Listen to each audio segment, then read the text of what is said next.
Есть бизнесы, которые, когда смотришь, как они ведут дела, возникает ощущение, что они вообще не заботятся никак о рекламе, маркетинге, привлечении клиентов. И тем не менее, клиентов у них много. И всегда возникает вопрос, а что это за бизнесы? Что они такого делают, что они не тратят какие-то сверхусилия на маркетинг, но при этом получает так много бизнеса, что отличает их продукты от других. При этом есть компании, есть бизнесы, где маркетинг – это огромная статья расходов, и на это тратится невероятное количество усилий. Давайте посмотрим простой пример. Обычный продуктовый магазин. Продукты питания или продукты повседневного спроса. И нельзя сказать, что продавцы этого магазина или персонал тратят хоть какие-то усилия, или там кассиры как-то особенно вовлечены в процесс продажи, и таким образом это влияет на количество покупателей и на их доход. Но при этом это также не означает, что нет никакой конкуренции. Но, тем не менее, этот бизнес, он не прикладывает каких-то видимых усилий для того, чтобы продать покупателям свои товары. Это бывает не только в таком простом сегменте, как торговля продуктами питания. Это характерно и для, например, лакшери-брендов. Возьмем, например, часы Rolex. Вы не можете просто зайти в магазин и купить понравившуюся вам модель часов Rolex. Нет, вам придется ждать, вам придется записываться, вам придется общаться с продавцами, чтобы когда-нибудь до вас дошла очередь, и вы смогли получить те самые Rolex, о которых вы мечтаете. То же самое там с сумками Birkin и многими другими вещами. Высокая стоимость, высочайший чек, и тем не менее у них клиентов и потенциальных покупателей больше, чем они готовы на самом деле обслужить. А существуют бизнесы, такие как авторстрахование, продажа недвижимости, где вообще работа по маркетингу и продаже – это колоссальная часть бизнеса. Этому уделяется огромное внимание. Я представляю компанию Geico. Это страховая компания. Школьные суперновости – прекрасный способ расширить нашу клиентскую базу. Но в чем же разница? Да, конечно, каждому бизнесу, каждой компании хотелось бы, чтобы покупатели, клиенты звонили, обрывали телефоны, приходили, выстраивались в очередь и хотели получить наш с вами сервис, наш с вами продукт. Ставьте лайки, если это так, если вы хотели бы этого. Это действительно круто, и мне вообще нравится эта идея, потому что когда какой-то бизнес тратит очень много сил, времени, сотрудников, денег на маркетинг, и продает какую-то услугу или товар, это означает, с точки зрения экономики, это означает только то, что когда этот самый покупатель счастливый получает свой товар или получает свою услугу, то большая часть тех денег, которые он заплатил, на самом деле была потрачена на то, чтобы его привлечь как клиента. И я могу сказать, что не всегда это выглядит рационально. В этом видео я вам решил рассказать о, на мой взгляд, самых важных 4 факторах, которые влияют на легкость продаж и которые могут повлиять на то, чтобы клиенты действительно выстраивались к вам в очередь и хотели получить ваш продукт. Первый фактор – это, назовем его осведомленность. Или его можно назвать просвещенность клиента в отношении вашего товара или вашей услуги. Это просто степень понимания того, каковы характеристики вашего товара, вашего продукта. Это степень понимания каких-то деталей, особенностей и так далее. И заметьте, в бизнесах, в которых продаются сложные услуги или какие-то сложные продукты, очень часто в таких бизнесах продавцы заняты тем, что они тратят очень много времени на просвещение клиентов. Например, в нашем бизнесе. Знаете, когда наш основной бизнес – это бизнес-акселератор.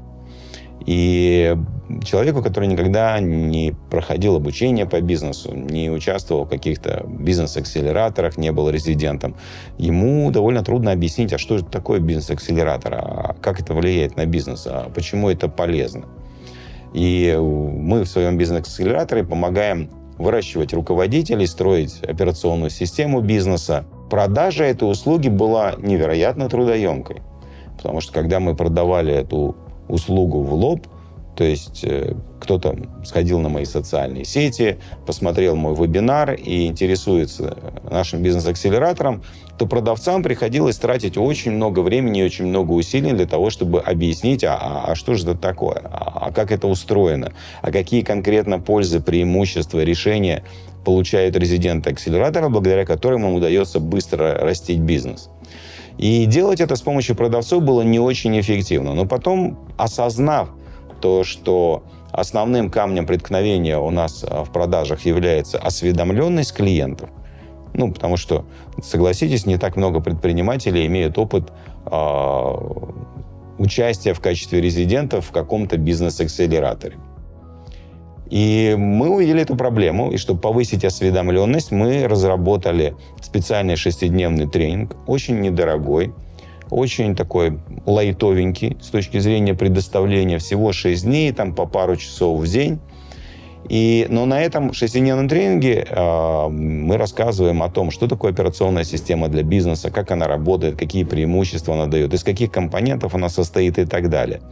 И в результате, когда мы начали продвигать и продавать этот 6-дневный тренинг, который достаточно легко продавать, потому что он недорогой, и это не очень большой коммитмент, то есть не требуется подписываться на какие-то длительные программы, то есть он достаточно легко воспринимается клиентами. После того, как мы начали его массово предоставлять, мы получили большое количество потенциальных резидентов нашего акселератора с высокой степенью осведомленности. Потому что теперь, когда наш продавец работает с теми, кто прошел 6-дневный тренинг, это люди, которые понимают, о чем идет речь. Они понимают, что такое операционная система бизнеса, они понимают, почему она важна, они уже имеют некоторые ожидания в отношении того, как они это будут использовать. И продажа становится легкой, и расходы на маркетинг при этом, естественно, снижаются. Просто по той причине, что осведомленность приводит к возникновению желания получить этот товар или получить эту услугу. Да, но если продают хорошую вещь, почему бы ее не взять? Этот подход, мы в нем совершенно не уникальны. Это обычный нормальный подход, когда речь касается каких-то сложных услуг. Например, есть такая компания, как HubSpot. Это платформа, которая сочетает в себе и CRM, и инструменты маркетинга. Одна из самых популярных в мире. Так вот, компания HubSpot создает невероятное количество контента, чтобы повысить осведомленность. Они ведут блоги, они печатают или публикуют электронные книги. Они проводят кучу вебинаров. У них есть целый набор курсов по использованию HubSpot. Они называют это HubSpot Academy. Это, по сути, ресурсы, направленные на одно. На то, чтобы обучить потенциальных клиентов, потенциальную аудиторию использованию разных инструментов, в использовании которых, конечно же, помогает HubSpot. Естественно, это повышает осведомленность о бренде и так далее. Эти ребята, они просто невероятны. Одна из компаний наших клиентов выпускала пельмени. Но особенность заключается в том, что они выпускали пельмени из натуральных продуктов. То есть настоящее мясо, настоящая высококачественная мука, хороший картофель, хорошие овощи и так далее. И они столкнулись с большой проблемой. Естественно, их пельмени, они стоили выше среднего по рынку, а конкурировали они в основном теми, кто делает пельмени из сои и всевозможных очень дешевых и при этом, скажем, конкурентоспособных по цене ингредиентов со вкусовыми добавками, со всем остальным. И, естественно, они столкнулись с тем, что покупатель не осведомлен. Он не может одни пельмени отличить от других. И эти ребята, они развернули целую кампанию в местных средствах массовой информации, где они просто рассказывали о том, что такое правильные пельмени, как отличить пельмень, сделанный из мяса, от пельменя, сделанного с добавлением сои, чем отличается технология производства и так далее, повышая таким образом осведомленность своей целевой аудитории, и у них из-за этого, в конце концов, росли продажи в торговых точках. Следующий фактор очень важный. Это, можно сказать, уже не про ум, а про красоту. А это привлекательность, это фактор привлекательности. Привлекательность – это то, что прямо захватывает внимание. И есть компании, есть бренды, которые над этим работают. Они создают специальные поводы для того, чтобы напомнить о себе, для того, чтобы привлечь внимание. И, конечно, для лакшери-брендов это очень характерно. Именно по этой причине, в конечном итоге, когда ты хочешь купить Rolex, тебе приходится стоять в очереди и ждать. Просто по той причине, что сам по себе бренд, он привлекает много внимания, он очень хорошо раскручен, у людей возникает желание это иметь, этим обладать. И что касается привлекательности, привлекательность, она не создается с помощью рекламы вообще. Она создается с помощью пиара. Реклама и пиар – это разные вещи. Реклама – это когда мы размещаем обычно платное, как правило, разные сообщения и говорим: вот у нас там новинка, купи, скидка, новая модель, новый сезон и все такое. А пиар – это нечто другое. Пиар – это в основном тогда, когда кто-то другой о нас говорит, когда о нас пишут, когда какие-то селебрити оставляют хорошие, интересные отзывы, гордятся и так далее. Безусловно, инструменты пиара для создания привлекательности, они разные. Для компании международной это одного масштаба инструменты, для компании маленькой, местной это другого масштаба инструменты. Но это всегда инструменты пиара, потому что о вас могут говорить в местных СМИ, о вас могут говорить местные законодатели мнения о ваших товарах, о ваших продуктах, о ваших сервисах. Или если это международная компания, то это будет где-то на обложках глянцевых журналов и так далее. Но, тем не менее, сегодня для всех абсолютно, независимо от размера, доступны такие инструменты, как социальные сети, странички в всяких фейсбуках и так далее. Я могу вам сказать, что в моем собственном опыте были случаи, когда незначительные изменения в привлекательности продукта приносили невероятные результаты. Когда-то, знаете, я управлял компанией, которая занимается производством орденов, медалей, значков под заказ. Продукция была прекрасного качества, но мы отгружали эту продукцию, каждое изделие, естественно, упаковано или в индивидуальный zip-пакет, или в специальную коробочку. Но все это складывалось в большие такие безликие картонные коробки. И мы разработали, так как у нас хороший дизайнерский отдел, мы разработали и изготовили среднего размера, примерно на 100 изделий, такие картонные коробочки, которые выглядели очень красиво. То есть мы действительно постарались сделать саму упаковку очень красивой. Там была символика компании, коробки были красиво оформлены, они были высокого качества, они хорошо открывались и закрывались. И что вы думаете? Я обнаружил одну вещь. После того, как мы просто поменяли коробку, мы сделали нашу продукцию немножко более визуально привлекательной, у нас увеличилось количество клиентов, увеличилось количество повторных заказов. И еще более удивительная вещь. Довольно часто я потом видел наши коробки не где-то там в чулане или на складе, а прямо на полке в офисе у нашего клиента, потому что коробка была настолько красивой, что он не хотел ее выбрасывать, он ставил ее просто куда-то себе на полочку. И все, кто к нему приходили, спрашивали: а что это у тебя такое? Он рассказывал: а вот у нас мы заказали корпоративные значки для своей компании и так далее. Ну и, естественно, это привлекало внимание, создавало малу. Поэтому вот эта внешняя сторона, то, как выглядит ваш продукт, то, как выглядит ваша услуга, естественно, тоже имеет значение. Привлекательность. Третий фактор, наверное, это самый важный фактор. Для того, чтобы минимум тратить на маркетинг, рекламу и продажи, и максимум клиентов получать. Третье – это ценность, которую люди получают. Есть такой закон, если люди получают ценность, ту, которую они ожидали, или выше, то у них возникает прекрасные эмоции в отношении этого, просто на эмоциональном уровне. Я думаю, что у вас было такое, что вы заказывали какую-то услугу или какой-то товар, вы получили это, и это просто превзошло ваши ожидания. Это поразительно.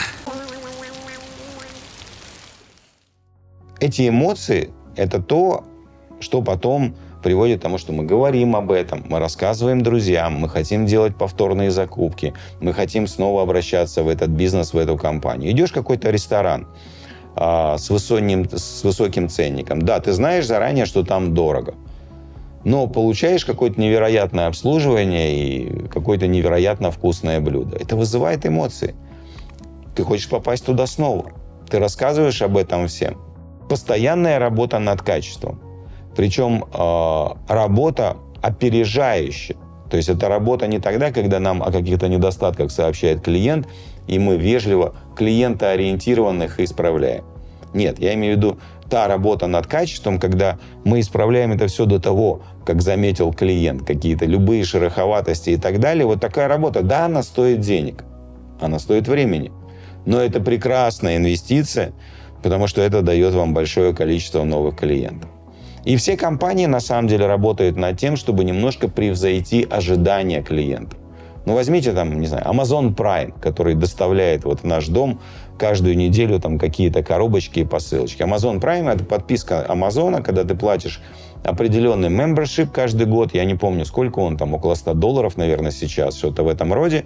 И потом большая часть ассортимента Амазона тебе доставляет бесплатно. Но когда ты много покупок на Амазоне делаешь, это просто экономически оправдано. Зачем тебе каждый раз платить за доставку, когда ты можешь раз в год заплатить $100 за Amazon Prime и потом получить там 100 посылок, не оплачивая стоимость доставки? Приятно? Приятно. А Amazon от этого получает, кстати, постоянный повторяющийся доход, потому что это подписки. И, между прочим, в 2024 году, по прогнозам, количество людей, которые подписаны на Amazon Prime и платят вот этот вот membership, составит 176 миллионов человек. Помножьте это на $100. Вы поймете, какой объем дохода Amazon получает просто за счет подписки. Но когда ты покупаешь эту подписку, Amazon предлагает тебе целую кучу приятных, дополнительных бесплатных плюшек. Ну, как бы бесплатно. Стриминговый сервис, видео, музыка и многое другое ты получаешь просто потому, что ты являешься членом Amazon Prime. И таким образом они обеспечивают вот это вот предоставление покупателю больше, чем он ожидает. Это на самом деле невероятно глубокая штука, и которая может полностью изменить отношение покупателей, клиентов к вашей компании. Кстати, напишите в комментариях, если вы сталкивались с такой ситуацией, когда вы имели дело с каким-то бизнесом и получили больше, чем вы ожидали. Недавно у меня здесь неподалеку от дома открылся новый ресторан. И мы с женой любим посещать какие-то новые интересные рестораны. Мы пошли в этот ресторан только открылся. Он был полупустой. Но мы обратили внимание, что блюда в этом ресторане были просто великолепными. Это, знаете, очень близко к высокой кухне. То есть это такие не так, как это обычно происходит в Америке. Это огромные порции, где есть там картошка фри, какие-то бургеры и так далее. Нет, это действительно очень эстетично, красиво оформленная, очень высококачественная еда, небольшие порции, очень интересные блюда. И ресторан только открылся, и он полностью пустой. И такой средний ценовой диапазон. И знаете, что произошло, то, что я увидел? Уже по прошествии 2-3 месяцев в этот ресторан теперь просто невозможно попасть с улицы. То есть, если ты хочешь туда попасть, тебе надо бронировать заранее. Если это какой-то праздник, там надо бронировать за пару недель. Если это обычный какой-то выходной, за несколько дней как минимум тебе надо забронировать столик, иначе у тебя нет никаких шансов туда попасть. При этом они дают 0 рекламы, то есть они не прикладывают никаких усилий, и даже социальных сетей живых у них практически нет. Вот что делает, к чему приводит ситуация, когда мы предоставляем нашим клиентам больше, чем они ожидают. Итак, 4-й фактор. Назовем его клиентоориентированность. Ну, такое немножко общее название — клиентоориентированность. Что это значит? Ну, некоторые думают, что клиентоориентированность — это тогда, когда мы просто хорошо обслуживаем, готовим вкусную еду и так далее. Ну, это тоже, конечно, клиентоориентированность, никаких сомнений нет. Здравствуйте! С приездом в Радиатор Спрингс, Клаксоновый рай. Мы славимся качественным сервисом и гостеприимством. Настоящая клиентоориентированность начинается тогда, когда только задумав продукт и услугу, мы уже начинаем общаться с нашими клиентами потенциальными и вообще, строго говоря, разрабатываем наш продукт или услугу в постоянном взаимодействии с клиентами. Это то, что называется подход CastDev или Customer Development. Он касается вообще любых услуг. Когда я разрабатывал наш Executive MBA для руководителей, это был, наверное, первый продукт, где я применял вот этот подход Customer Development по полной программе. А это значит следующее, что мы общались с сотнями владельцев бизнеса, выясняя то, какими навыками с их точки зрения должны обладать руководители, топ-менеджеры для того, чтобы они обладали для этой компании максимальной ценностью. Что они должны знать, что они должны уметь на практическом уровне, какие проблемы и ситуации они должны уметь решать с подчиненными. Одно из осознаний, которое я тогда получил, это то, что настоящие реальные ожидания от знаний и навыков руководителей на практике приводит к формированию такой программы, которая кардинально отличается от того, чему учат в обычных MBA или учат там в университетах или институтах по менеджменту. Кардинально отличается. То есть в этих программах нет ничего, что на самом деле ожидается. И в то же время есть много того, что на самом деле никому не нужно. Ну, а что касается выработки навыков, сразу стало понятно, что на нашей программе Executive MBA мы не можем просто скармливать какую-то теорию и разбирать кейсы. Знаете, такой модный кейсовый подход. Давайте возьмем какой-то кейс, который был у какой-то компании, и теперь помозгоштурмим, как его лучше решить. Нет. Одной из тоже идей, которые благодаря этому КАЗДЕВу я получил, это то, что ожидаются не идеи, ожидаются навыки, то есть способность это применить в жизни. Поэтому, например, в нашем Executive MBA ключевая составляющая очень простая. Немножко теории, а теперь давай ее применять. Вот тебе инструкции, как это сделать, а теперь покажи результат. Хорошо, здесь молодец, здесь не молодец, вот здесь надо подкорректировать, пойди и сделай это снова. И делай это до тех пор, пока мы не увидим, что да, теперь ты это можешь делать, отлично, следующий кусочек. Понимаете, если говорить в очень упрощенном виде, это выглядит примерно так. И в результате менеджеры, которые прошли этот Executive MBA, они могут улучшать, оптимизировать функциональную структуру бизнеса, они знают точно и умеют, как проводить правильно координации, делать планирование, согласовывать действия подчиненных и так далее, и так далее. И не в теории, они это умеют делать на практике. Но первоначального КАЗДЕВа недостаточно. То есть это хороший старт, безусловно. Но все равно на этом старте мы формируем идею о том, какой должна быть наша услуга, сколько она должна стоить, что в нее должно входить, а что не обязательно должно в нее входить. И обратите внимание, мы не выдумываем это, мы не берем это из головы.